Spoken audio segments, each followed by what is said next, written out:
நம்ம இந்த வீடியோவில் 12th காமர்ஸ்க்கான most important and expected questions, அதாவது நான் காமர்ஸில் 70+ எடுக்கணும் அப்படின்னு யாரால் நினைக்கிறீங்களோ, ஸோ அவங்க கண்டிப்பாக இந்த வீடியோ முழுசாக பாருங்கப்பா. ஏன் சொல்கிறேன்னா, இதில் 2 மார்க்ஸ் தனியாக, 3 மார்க்ஸ் தனியாக, 5 மார்க்ஸ் தனியாக சொல்லிட்டு தனித்தனியாக காட்ட போகிறேன். இதில் இருக்கக்கூடிய கொஷின்ஸ் கண்டிப்பாக வருமா கேட்டிங்கன்னா, மோஸ்ட் எக்ஸ்பெக்டட் கவர்மெண்ட் மெட்டீரியல் தான் கொடுத்துருக்கேன். ஸோ இது இருக்கிறது பாதி படித்தாலே போதும். 2 மார்க்ஸில் வந்து பார்த்தீங்கன்னா 70 கொஷின்ஸ் இருக்குது, 3 மார்க்ஸில் ஒரு 40 இருக்குது, 5 மார்க்ஸில் 25 5 மார்க்ஸ் தான் இருக்குது. ஓகேங்களா? ஸோ இது மட்டும் படித்தா போதுமா கேட்டிங்கன்னா, இது மட்டும் படித்தால் இதில் இருக்கக்கூடிய கொஷின்ஸ் நீங்கள் கவர் பண்ணிட்டீங்க அப்படின்னா மினிமம் 70+ எடுக்கிற மாதிரி most of the questions attempt பண்ணுற வந்துடும். சரிங்களா? ஸோ அதனால் நல்லா பார்த்து வச்சுங்க. Very very important material. So மொத்தம் காட்டுறேன், பார்த்து வச்சுங்க. இதே மாதிரி நம்ம பசங்களுக்கு எல்லா சப்ஜெக்ட்ஸ்க்கான important notes, guides, question papers எல்லாம் வேணும்னு நினச்சிங்கன்னா, நீங்கள் இப்போ தான் நம்ம சேனல் ஃபஸ்ட் டைம் பார்க்குறீங்கன்னா டக்குன்னு சப்ஸ்கிரைப் பண்ணிவிட்டு கீழே நம்ம டிஸ்கிரிப்ஷனில் வாட்ஸ்அப் சேனல் குரூப் லிங்க் இருக்குது, அதில் யாராலும் ஜாயின் பண்ணாமல் போய் ஜாயின் பண்ணுறேங்க. சரிங்களா? சரி, ஓகே ஸ்டூடெண்ட்ஸ், உங்கள் லைனாக எல்லா கொஸ்டின் படிக்கிறேன், பார்த்து வச்சுங்க. ஸோ ஃபஸ்ட்டு வந்து பார்த்தீங்கன்னா மேலாண்மை என்றால் என்ன, செகண்டு மேலாண்மை கருவிகளை பட்டியலிடுக, தேர்ட் அதிகாரம் என்பதன் பொருள் தருக, ஃபோர்த் மேற்பார்வை வீச்செல்லை என்பதன் பொருள் தருக, ஃபிஃப்த்து திட்டமிடுதல் என்றால் என்ன, நெக்ஸ்ட் சிக்ஸ்த்து செயலாக்கும் அளித்தல் என்பதன் பொருள் தருக, நெக்ஸ்ட் செவன்த் மேலாண்மையின் துணை பணிகளை பட்டியலிடுக, 8th ஒன் திட்டமிடுதலுக்கு பயன்படுத்தப்படும் பாரம்பரிய பழமொழி என்ன, 9th ஒன் குறியிலக்கு மேலாண்மையின் குறிக்கோள்கள் என்ன, 10th ஒன் விதிவிலக்கு மேலாண்மையின் பொருளை எடுத்து கூறுக, 11th ஒன் குறியிலக்கு மேலாண்மையின் ஏதேனும் 2 நன்மைகள் குறிப்பிடுக, 12th ஒன் முக்கிய முடிவு பகுதிகள் என்பது என்ன. ஓகேங்களா?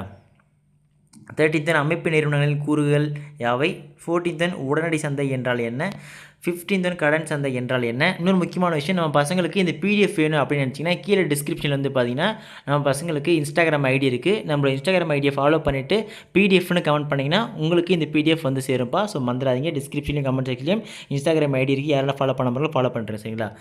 ஸோ 16th ஒன் இரண்டாம் நிலை சந்தையில் விலை எவ்வாறு நிர்ணயம் செய்யப்படுகிறது, 17th ஒன் மூலதன சந்தை என்றால் என்ன, 18th ஒன் ஓடிசிஐ சிறுகுறிப்பு வரைக, 19th ஒன் மூலதன சந்தையில் பங்கேற்பாளர்கள் யார், 20 மூலதன சந்தையில் விலை எவ்வாறு நிர்ணயிக்கப்படுகிறது. ஓகேங்களா?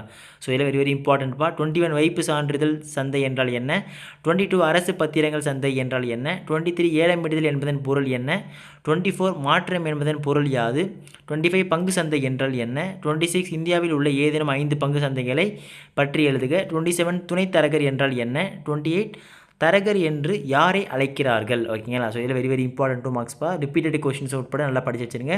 29 ஊக வணிகரின் வகைகள் யாவை, 30 செபி பற்றிய சிறுகுறிப்பு வரைக, 31 செபியின் 2 நோக்கங்களை எழுதுக, 32 செபியின் தலைமையகம் பற்றி குறிப்பிடுக, 33 பல்வேறு அடையாள ஆதாரங்கள் யாவை, 34 மனித வள மேலாண்மை என்றால் என்ன, 35 மனித வள மேலாண்மையின் இயல்புகளில் ஏதேனும் 2 கூறுக, 36 மனித வளத்தின் சிறப்பியல்புகளில் ஏதேனும் 2 குறிப்பிடுக. ஓகேங்களா?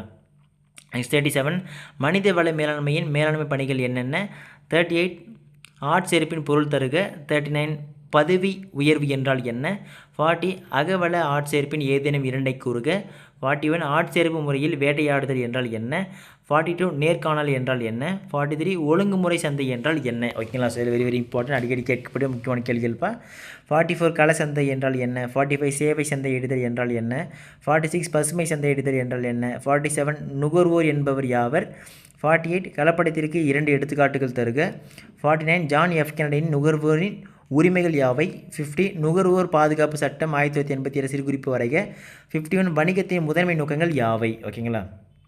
நெக்ஸ்ட் 52 சரக்குகள் மற்றும் சேவைகள் வரி ஜிஎஸ்டி என்றால் என்ன, 53 புதிய பொருளாதார கொள்கையின் கிளைகள் யாவை, 54 தனியார் மயமாக்கல் என்றால் என்ன. நெக்ஸ்ட் தொழில் முனைவோரின் சிறப்பியல்புகள் 2 குறிப்பிடுக, தொழில் முனைவோரின் மேலாண்மை பணிகளை பட்டியலிடுக, ஏதேனும் 2 எழுதினா போதும், தொழில் முனைவரின் தோற்றுவிப்பு பணிகளை குறிப்பிடுக, 58 மகளிர் தொழில் முனைவோர் சந்திக்கும் சிக்கல்கள் எழுதுக. நெக்ஸ்ட் வியாபார தொழில் முனைவோரின் இதர பெயர்கள் என்ன. ஓகேங்களா? நெக்ஸ்ட் 60 வேளாண் தொழில் முனைவோர் என்பவர் யாவர், 61 கூட்டு பங்கு தொழில் முனைவோரின் மற்றொரு பெயர் என்ன, 62 தெளிவான தொழில் முனைவோருக்கு உதாரணங்கள் தருக, 63 ஏதேனும் 2 அரசின் தொழில் முனைவோர் திட்டங்களின் பெயர்களை எழுதுக. மோஸ்ட் ரிப்பீட்டட் இம்பார்ட்டன்ட் கொஸ்டின்ப்பா. அதே மாதிரி 64 டிஜிட்டல் இந்தியா குறிப்பு வரைக, 65 தொழில் முனைவோருக்கு தேவைப்படும் 2 விதமான நிதியை குறிப்பிடுக, 66 நிறுவனம் உருவாக்குவதில் உள்ள 4 நிலைகள் யாவை, 67 கடன் பத்திரங்கள் என்றால் என்ன, 68 மேலாண்மையின் முக்கிய நபர்களை எவ்வித நிறுவனங்கள் நியமனம் செய்திருக்க வேண்டும், 69 முழுநேர இயக்குனர் என்பவர் யாவர், 70 எந்த இயக்குனர் செயல் இயக்குனராக செயல்பட முடியும்? 71 செயலர் என்பவர் யாவர்? 72 பகரால் சிறுகுறிப்பு வரைக. ஓகேங்களா? ஸோ இதெல்லாம் டாப் மோஸ்ட் இம்பார்ட்டன்ட். 72 2 மார்க்ஸ் இருக்குப்பா. ஸோ இதுக்கப்புறம் 3 மார்க்ஸை பொறுத்த வரைக்கும் பார்த்து 3 மார்க்ஸ் ரொம்ப கம்மியாக தான் இருக்குது. 43 மார்க்ஸ் தான் இருக்குது. ஸோ இதை பார்த்து வச்சுங்க. மேலாண்மை வரைவிலக்கணம் தருக. நெக்ஸ்ட் செகண்ட் மேலாண்மையை நிர்வாகத்திலிருந்து வேறுபடுத்துக. மோஸ்ட் இம்பார்ட்டன்ட் பா. ஏதேனும் 3 பாயிண்ட் எதுனா போதும். தேர்ட் ஒன் டெய்லரின் மேலாண்மை தத்துவங்கள் யாவை? ஃபோர்த் ஒன் மேலாண்மையின் வீச்செல்லை தீர்மானிப்பவை எவை? ஃபிஃப்த் ஒன் மேலாண்மையின் முதன்மை பணிகளை பட்டியலிடுக. சிக்ஸ்த் ஒன் பணியமர்த்தலின் முக்கியத்துவம் பற்றி கூறுக. செவன்த் ஒன் நிறுவனத்தில் பணிபுரியும் ஊழியர்களுக்கு முக்கிய தகவல்கள் எவ்வாறு தெரிவிக்கப்படும்? எயித் ஒன் குறியிலக்கு மேலாண்மையின் இயல்புகளை எழுதுக. நெக்ஸ்ட் 9th ஒன் விதிவிலக்கு மேலாண்மையில் உள்ள செயல்முறைகள் என்ன? 10th ஒன் குறியிலக்கு மேலாண்மையின் ஏதேனும் 3 செயல்முறைகளை பட்டியலிடுக. 11th ஒன் நிதி சந்தையின் பொருள் தருக. 12th ஒன் இரண்டாம் நிலை சந்தை சிறுகுறிப்பு வரைக. 13th ஒன் இந்தியாவில் நிதி சந்தையின் வரை எல்லையை விளக்குக. 14th ஒன் மூலதன சந்தையின் பல்வேறு வகைகள் என்ன விளக்குக. 15th ஒன் மூலதன சந்தையின் ஏதேனும் 2 பணிகளை விளக்குக. 16th ஒன் ஏட்டுக்கடன் மற்றும் துணிகர முதல் வழங்கு நிறுமங்களை பற்றி எழுதுக. 17th ஒன் கருவூல ரசீது தின பொது இயல்புகளை யாவை? 18th ஒன் பண சந்தையில் ஈடுபடும் பங்கேற்பாளர்கள் யாவர்? 19th ஒன் கருவூல ரசீதின் வகைகளை விவரி. 20 வணிக ரசீதின் வகைகளை விவரி. 21 பங்கு சந்தையின் குறைபாடுகளை விவரி. 22 காளை மற்றும் கரடி விளக்குக. நெக்ஸ்ட் 23 மான் மற்றும் முடவாத்து விளக்கு. 24 புறத்தோற்றமற்ற பத்திரங்கள் என்றால் என்ன? 25 புறத்தோற்றமற்ற பத்திர கணக்கிற்கு தேவைப்படும் ஆவணங்களை கூறுக. 26 மனித வள மேலாண்மையின் வரைவிலக்கணம் தருக. 27 மனித வளங்களின் இயல்புகள் யாவை? 28 மனித வளத்தின் முக்கியத்துவம் என்ன? 29 ஆட்சேர்ப்பு முறையில் கோரப்படாத விண்ணப்பங்கள் என்றால் என்ன? 30 வேலைவாய்ப்பு இணையதளங்கள் என்றால் என்ன? 31 ஆட்சேர்ப்பு செயல்பாட்டில் உள்ள புறத்திறனீட்டில் படிநிலைகளை கூறுக. 32 சந்தையில் என்னென்ன பொருட்கள் சந்தையிட முடியும் என்பதை தெரிவிக்கவும். 33 சந்தையிடுவோர்களின் பங்களிப்பு எவையினும் 3 குறிப்பிடுக. 34 காலத்தின் அடிப்படையில் சந்தையினை எப்படி வகைப்படுத்துவாய்? 35 நுகர்வோரில் குறித்து இயற்றப்பட்ட முக்கிய சட்டங்கள் யாவை? 36 செயற்கை பற்றாக்குறை என்றால் என்ன? 37 நுகர்வோரின் முக்கியத்துவம் பற்றி எழுதுக. ஏதேனும் 3 பாயிண்ட் எழுதினா போதும். 38 தாராளமயமாக்கல் என்றால் என்ன? 39 உலகமயமாக்கலின் ஏதேனும் 3 தாக்கங்களை எழுதுக. 40 மாற்று சீட்டின் சிறப்பு இயல்புகளை எழுதுக. 41 தொழில் முனைவோரின் வணிக பணிகளை குறிப்பிடுக. 42 தொழில் முனைவோரின் தோற்றுவிக்கும் பணிகளை கூறுக. 43 பின்வருவனவற்றில் விரிவாக்கம் தருக. Step, jam, seed. ஓகேங்களா? 44 மன அழுத்தம் நேர்காணல் என்றால் என்ன?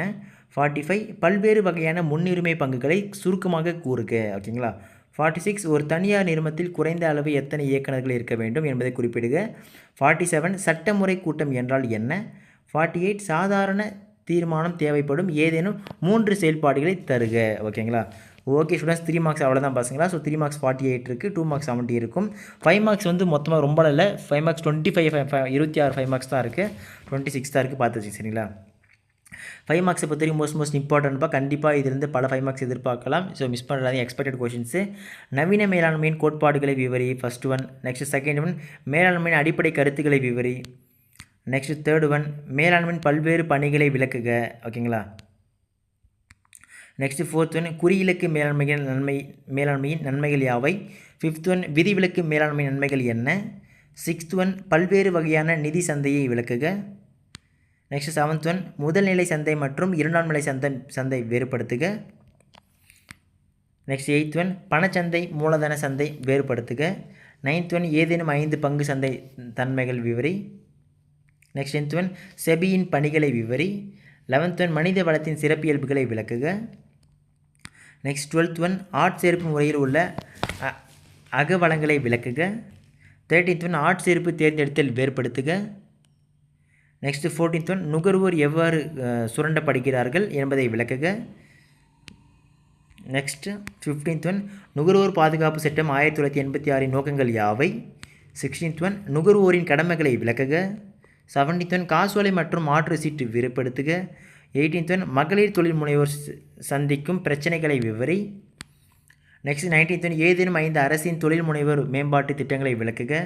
20 கடன் பத்திரங்கள் வகைகளை விவரி. 21 பங்குகள் கடன் பத்திரங்கள் வேறுபடுத்துக. 22 இயக்குனரின் பல்வேறு வகைகளை சுருக்கமாக விவரி. 23 பங்கு பரிவர்த்தனைக்கு பண்டமாற்று பரிவர்த்தனைக்கும் வேறுபடுத்துக. 24 மின் சந்தையிலிருந்து பாரம்பரிய சந்தையை வேறுபடுத்துக.